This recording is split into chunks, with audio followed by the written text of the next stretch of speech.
Hello, everyone, and good afternoon. I am Sherry Sims, founder of Black Career Women's Network, and you are tuning in for another segment of Career Tip Tuesday. I am actually, Makeda is going to join us because she is traveling right now, so hopefully she'll be able to get connected in to join us for today's topic. I want to go ahead and allow some time for our viewers to get in. And when you do get in, please let us know where you are watching from. We always love to know where our viewers are watching from. So today is Career Tip Tuesday, of course, and we're always excited to find out what career tips are we going to be talking about today. And two, one of the things we want to start doing moving into 2025 is to ask you, what do you want us to see us talk about? What topics do you want to see us bring up on Career Tip Tuesday? And that way we can also make sure, as we always do, is answer your questions in real time. So today's topic is going to be the do's and don'ts of building a personal board of advisors. The reason why we want to talk about this now is because we are, gearing up for next year, and we want to make sure that we kind of make sure we have the right tribe of people that are checking on us within what we're trying to accomplish, and also be a support to others as well. So again, once you come in, make sure that you just chime in. Let us know where you are tuning in from. Hey, Christine, coming in from Cincinnati. Thank you for chiming in. So we're going to be talking about the do's and don'ts of building a personal board of advisors. First, why is having a personal board of advisors important?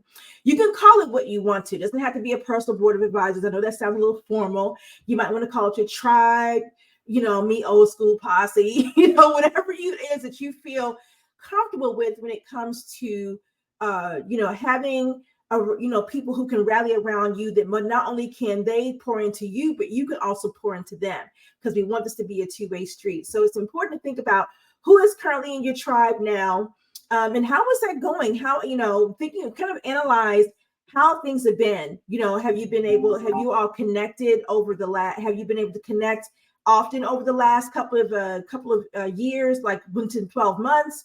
What does that communication or that relationship look like? And we're going to talk about all those things as well. So let's jump right into the do's. First of all, let's talk about the do's, then we'll jump into the don'ts. Feel free to ask questions around that as we go through the do's. The first one is clarify your goals and expectations, right? What do you want to see happen within this board of advisors, right? Personal board of advisors. How do you want to cultivate the relationships? What are you looking intentionally looking to to actually accomplish that day? And there is Miss Makeda. She's joined us. We're loving that. So as Makeda comes back in and join us, Makeda just started talking about the do's and don'ts of building a personal board of advisors. Talking to our viewers and saying you don't have to call it that. You can call it whatever you want it to be. It could be your posse, your tribe, whatever that sounds like for you. But I figured since we're going into 2025, why not kind of just really think about and assess the group of people that we are supporting and are supporting us as well in looking at that. So I just talked about the first one, which is clarifying your goals and expectations, around what are you looking for in a personal board of advisors, or your tribe, or your group, whatever that looks like, your peers, your colleagues. What are you looking to accomplish? What do you expect? What are you expecting for you to show? How are you expecting to show up, and how are you expecting them to show up in the group as well? So what's some of your thoughts around that, Makeda? I think that's efficient. That's the first, that's the first thought that came to my mind. It's efficient, right? Because with your board of directors, with what you want to do, with your goals, with your and articulating expectations to them, I think it's great for everybody to be on the same wavelength, and without doing this exercise, that it might not happen, but keeping your requested people, or even yourself, from guessing what you want to do, that could be avoided. So the first word that came to my mind was efficient. So how many people do you think should be in your tribe? Oh, that's a good question.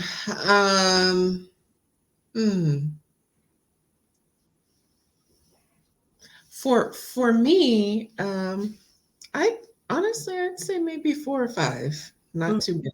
Not too big at all. Yeah. I think 4 or 5 is good. And now that you said that, that takes us right into the next one. Is once you define that, when you select your advisors, select them that have different perspectives. Okay. Yes. And we're Yes. not talking about just perspectives, but maybe different industries, different levels in their careers too, right? So Mhm. industries, levels in their careers. It could be male and female, right?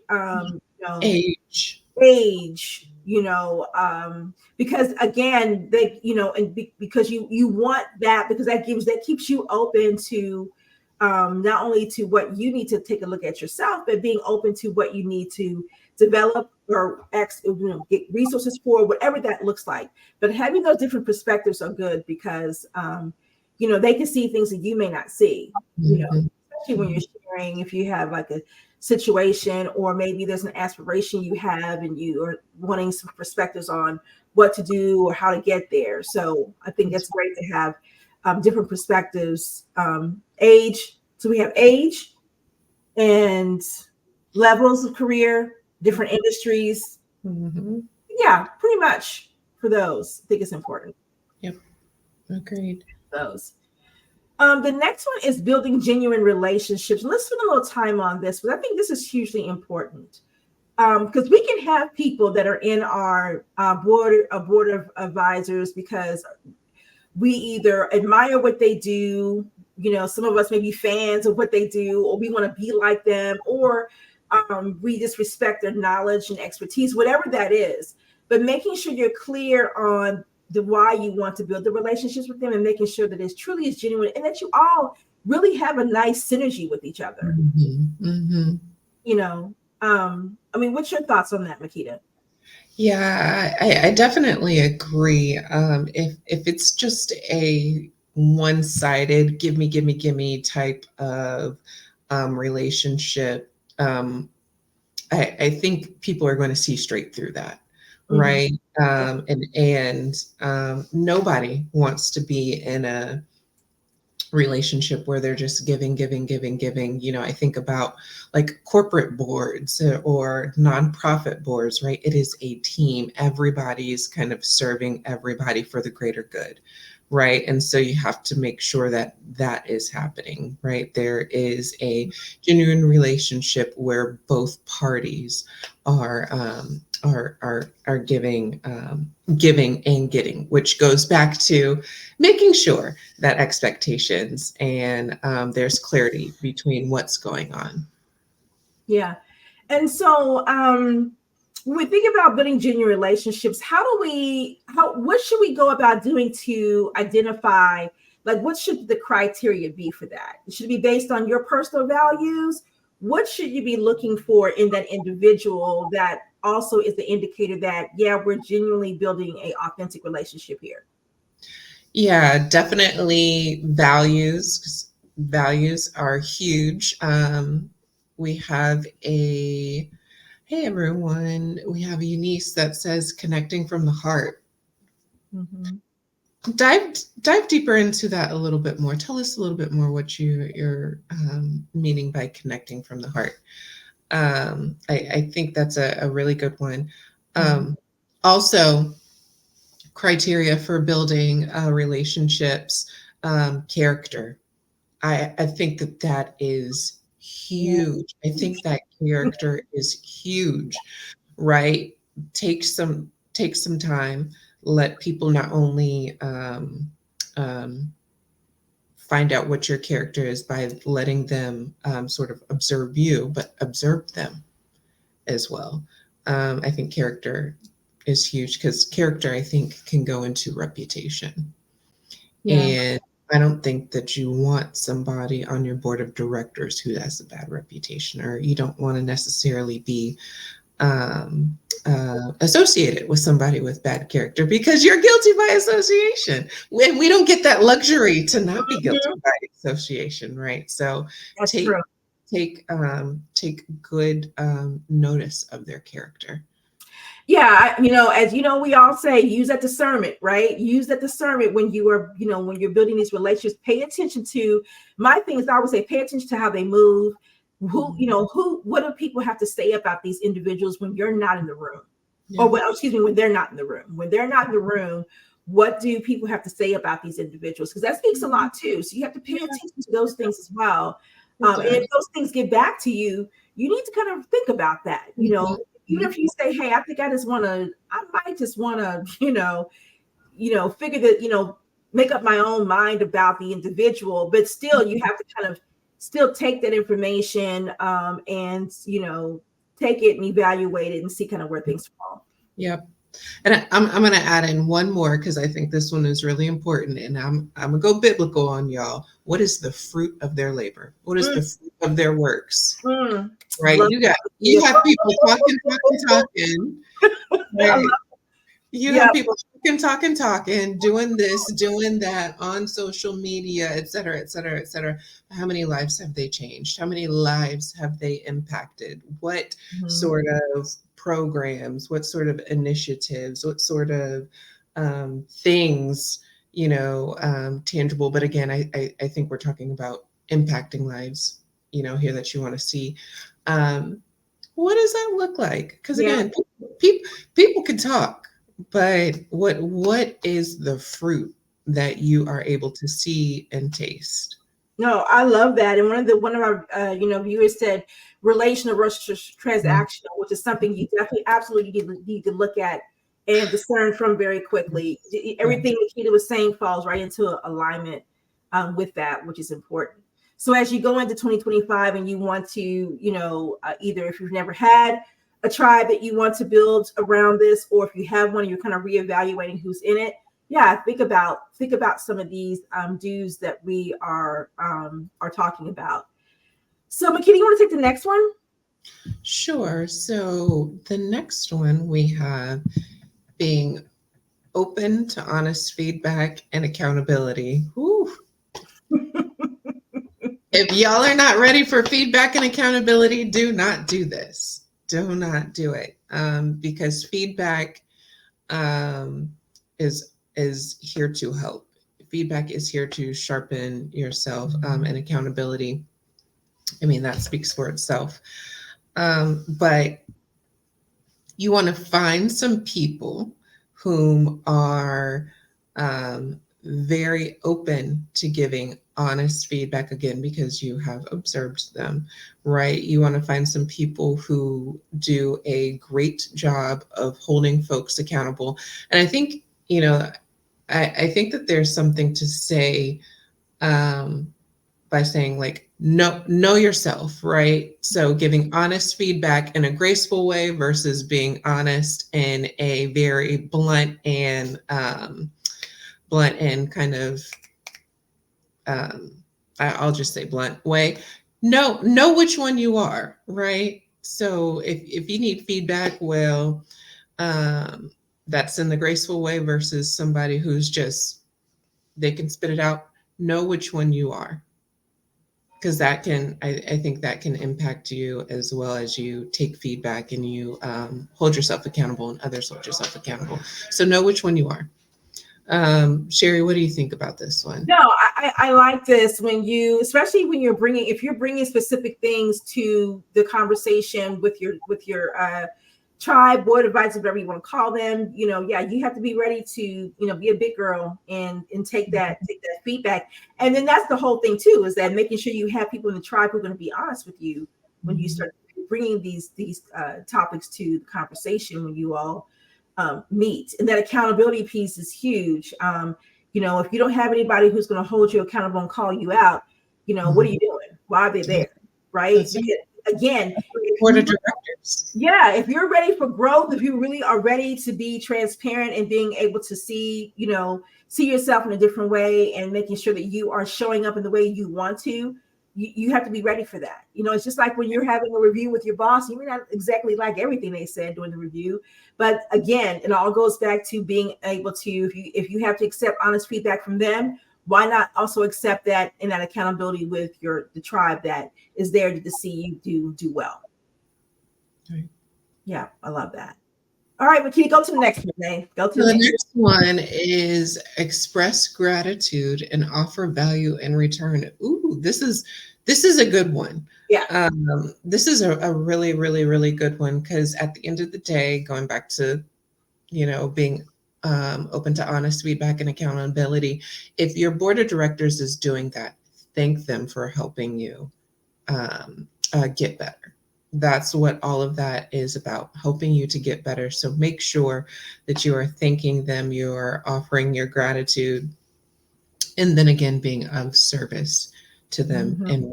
And so making sure that there is this sort of 360 relationship there. Yeah, because because you may have someone that says, what's in it for me? Why am I on your board?" Right? And so you want to make sure that you are taking inventory of what it is that you have to offer to this person who is in their position as well, and making sure that you are reciprocating what's being given to you. So that you have to absolutely be mindful of that, and be intentional on each individual that's in your tribe, and how you want to offer that value in return to each individual. Be clear, ask them what they want from you. It's okay for you to ask. And then that way you can say, hey, I can deliver that, or no, I can't do that, but I can do this. And that way you're still clear on meeting that expectation they may have of you as well. Mm-hmm. Yeah. Mm-hmm. All right, so let's get into the don'ts, Makeda. Let's talk about some of the things that you should not do. So first of all, don't rely on a single mentor. If you have one single mentor, one person on your board of directors, so to speak, it's not a board of directors. It's a mentor. So find, like Sherry said, a diverse group who can give different different perspectives for you. Yeah, and I think let's take it to, I guess, to another space too, and don't play favorites, right? Yeah. You can have someone that you really kind of is your favorite on the, on your in your group or on your board, and then you're probably, communicating with them more often than others, and maybe sharing things with them more often than the others. Or so just be mindful of that, because that can actually, creep in, and people can pick up favoritism, right? People can pick up the favoritism. So again, and that goes back to you strategically building your board and being very fair about what does everyone have that I really admire in this space, and respect that, right? And respect the fact that you need to always be mindful from an inclusive standpoint to treat everyone the same. That's right. That's Yeah. right. I think, Sherry, you said don't play favorites. Yeah. I think we have to, if that does happen, I think we have to um, go internal, hold yourself accountable, and ask yourself, you know, is this a board of director or is this a friend? Is this a board of director or am I looking for a follower in this space? Is this a board of director or are you just looking for somebody who's just going to be on your side no matter what? And then it Right. goes back, and then it goes back to, is this truly value added? I love Right. what you said. You said no meeting before the main meeting. That's a good one. Right? Side meetings, right? We have side meetings before everybody, right? Right. If you have to send a text or a meeting, pre-meeting, that's not what we need to be doing. Right. We have a little sidebar, those little sidebar meetings before we have the main one. I love That's it. a good one. That was a good one, Eunice. That That's a was a good good one. one. No, you're absolutely right. When you're talking about the that don't rely on the single mentor. I think too, I forgot what I was gonna say. Makeda. I forgot. It's okay. It'll come back. I love Eunice's comments, so I just forgot about it.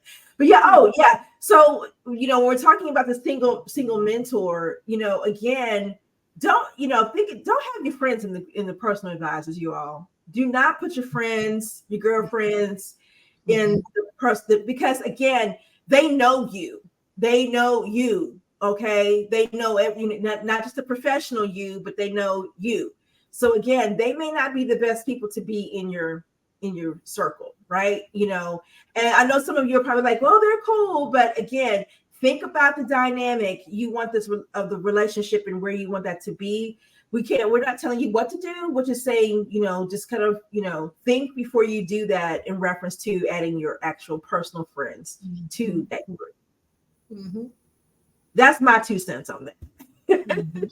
But Key may have a different perspective, but No, no, I said what I needed to say.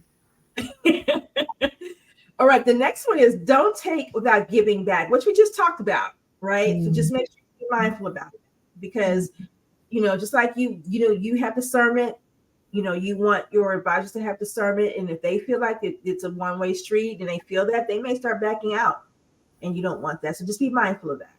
That's right. And then don't ignore the constructive criticism, Hmm. you Hmm. know, or that. And then McKee, what's the next one? Well, the next one is do not overwhelm advisors with excessive requests. Do not do it. These are advisors, right? They do not work for you. They are not, more than likely they're not getting paid, Mm-hmm. right? So take it upon yourself, and think through what is the thing that you are wanting to ask them, where impact is going to be the highest, right? Or this thing or this request is going to have the sort of um, largest change, right? So think about those sort of requests.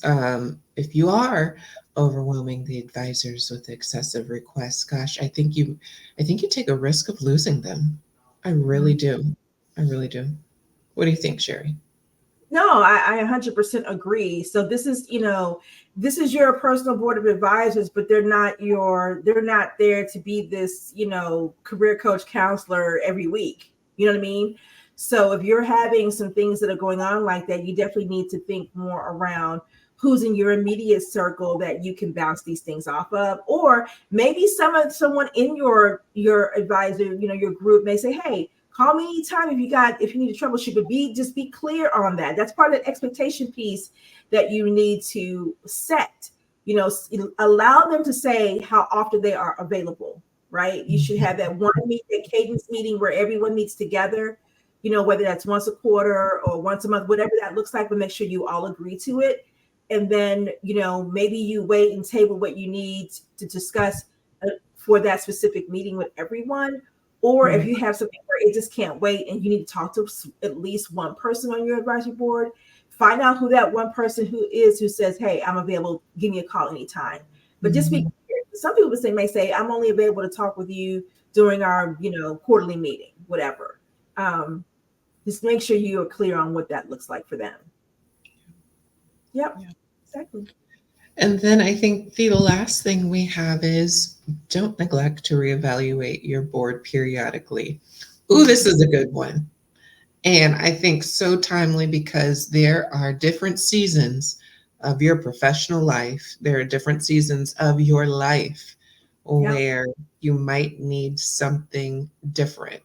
And you have to use, Sherryism, use discernment to know where you are and what you need, right? And if that person that is on your board has, you both, I'd say, have fulfilled, I think, your purpose for that season, it's okay to reevaluate and, move on, thank them, provide, more value, but get somebody else on your board who's going to help you get to the next level. That's okay.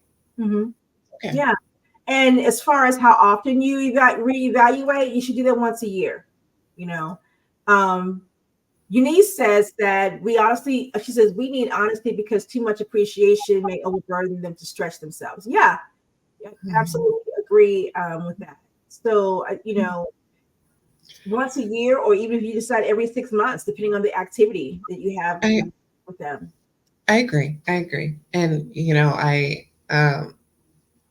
I mentioned that you might accomplish what you set out to accomplish, and that's great. But I think the yearly exercise is good, is because what if you don't accomplish what Hmm. you set out to? Is Yep. this the right is this the right board of directors? Hmm. That's What's you have to reevaluate what's going on here. Where are the gaps? Yeah, and don't just reevaluate the individual, reevaluate what you needed and your expectation, because maybe you did not select right based on what you thought you needed, or you were not clear on the expectation of what you were looking for from yourself and from your circle. So again, when you start to reevaluate, look at everything. Just don't look at them. Look at, did I convey what I needed to convey to be clear about what the purpose of this, and kind of, and making sure you're clear on that too. Yep. That goes back to the accountability part as well. Yep, exactly. Yeah. And I think I was just going to ask, any other thoughts, comments from anyone who is watching? Do you have a personal or professional board of directors? Let us know how that's going. Sherry, I'm sorry, I think I cut you off. Oh, no, you're fine. I do. I have a personal board of directors. I guess I don't really call them formally that. I probably should, since we're talking about this.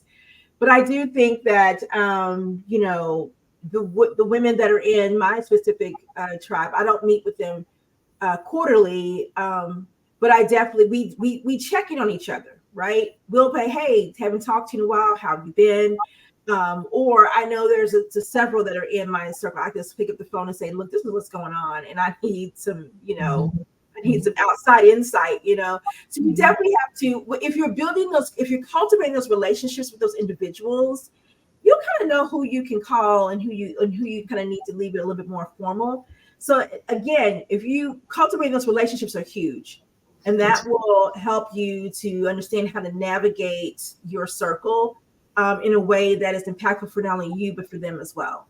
So, and knowing what those boundaries are, or those expectations, whether they're spoken or unspoken, too. But if you actually cultivate the relationships with them, which is what you should be doing, then it'll make it easier for you to know who's who, and how much value you're adding to them as well. And it's not just, work, it could be personal as well. So there may be something going on in your life, and they may be a support for you from that specific space as well, or showing up for you like that, not just for professional, but for personal as well. Because sometimes they do cross. Because if you have a professional relationship with someone and something personal is going on with you, I mean, I think it is appropriate for them to say, hey, how are you doing? And what can I support you? So I think those things are important to consider as well. So Eunice says, we need honesty because too much appreciation may overburden them to stretch themselves. She said, let's make sure the goal was well communicated. And then Omatayo, I hope I'm saying your name right. I tend to lean more on my paid board of directors. Relationships are delicate and not everyone has the capacity for your process. I like that. Good point. Yep, very good point. Very good point. And it's strategic, right? And think about that. She's in a place where she has a paid board of directors, but some of you may not be. So don't get deterred by that. Okay. You may, if that's the direction you want to go at some point, get there. Because when you pay a board of directors, then you can start to demand his expectations when you're paying them, right? That's a strategic move. It's a boss move, actually, because then, there's another level of expectation that you can ask of them because of that. But again, before you get there, you're having a genuine tribe who just wants to genuinely cares about you and seeing your success, I think is, a good place to start for some of you. Yeah, but good strategic move on your part for sure, having that paid advisory. And that's something maybe some individuals watching may aspire to get to that place at some point. Yep. I love that. Good point. All right. She also says that, so my therapist, coaches, directors, but yes, it's a luxury I can afford. Yep. And she makes a good point. I love who she's including. You see what she's including in her board? She's got her therapists, coaches, and directors. So I love how that's diversification at its finest, right? That's right. Directors. Yeah. You definitely paying that copay, right? I love that because you're making them a part of your tribe, and that's for your own mental. That's right. Your mental self-care and wellness. So I love that. That's great. Right. I love how she's included that. That's right. Thank you for sharing. Absolutely. We really like that as well. All right. So we want to go ahead and be mindful of this time. It is 101. Just before we wrap up, join our network. Please download our app at Google Play Store or at the Apple Store and download our app and get connected to our community.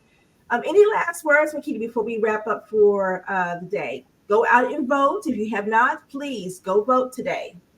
Go. Please, y'all go vote. Go vote. Go vote. Please. Go Please. vote. I got up this morning and went and voted, and you got it done. So hopefully you all are going to be getting it done today too. Good, good, good. Yes, I'm one of those who did an early vote. I'm in Georgia, not Georgia. I say what I'm playing sometimes. I'm in Georgia. I had the first time I tried to vote when I was in Georgia, I experienced voter suppression firsthand. So that has traumatized me. So I voted last week. Y'all vote, especially y'all in Georgia. We are a swing state.